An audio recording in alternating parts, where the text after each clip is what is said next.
My government will renegotiate the United Kingdom's relationship with the European Union. Given the political wilderness the UK now finds itself in, it's deeply ironic that the whole point of the Brexit referendum was to offer clarity. The referendum had eagerly been awaited by the Leave campaigners, cutting immigration, saving vast sums of money, and put it back in the health service, making Britain rich and proud once again. That was the vision. Against that, the Remain campaign looked uncertain. The results demonstrated it. History was made, and the man who'd called the referendum was dead in the water. A year ago, David Cameron, who'd called the referendum, was resigning as Prime Minister. It was his political enemies, those who had said that the health service would benefit from hundreds of millions of dollars, a rebate from the European Union, that the UK could finally control its own borders, free from the tyranny of Brussels. It was they who were in the political ascendancy. It doesn't really feel like that anymore. There was an immediate backlash by the 48% who'd voted to stay in. National shock at a sharp rise in xenophobic attacks on Eastern Europeans.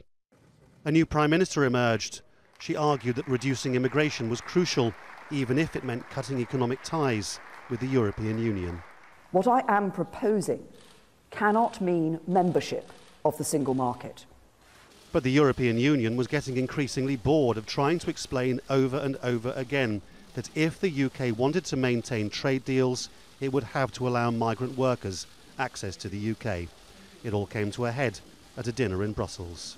We have a problem, because the British want to leave the European Union, and it's not feasible that this can be done just like that.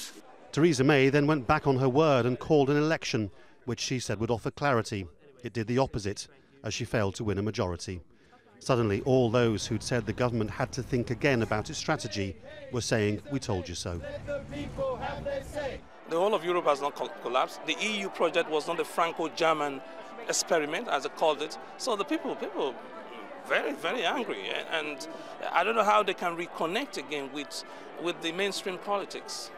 A proposal for what might be a post-Brexit immigration bill would be nice, but we haven't had any serious, credible proposals on any of those things from this government. It's just hurtling forward into potentially the abyss of Brexit. It's absolutely terrifying. Actual negotiations only began last week, with the European Union having no idea what the UK's positions are on a number of areas. Whether the government will even survive another year is an open question.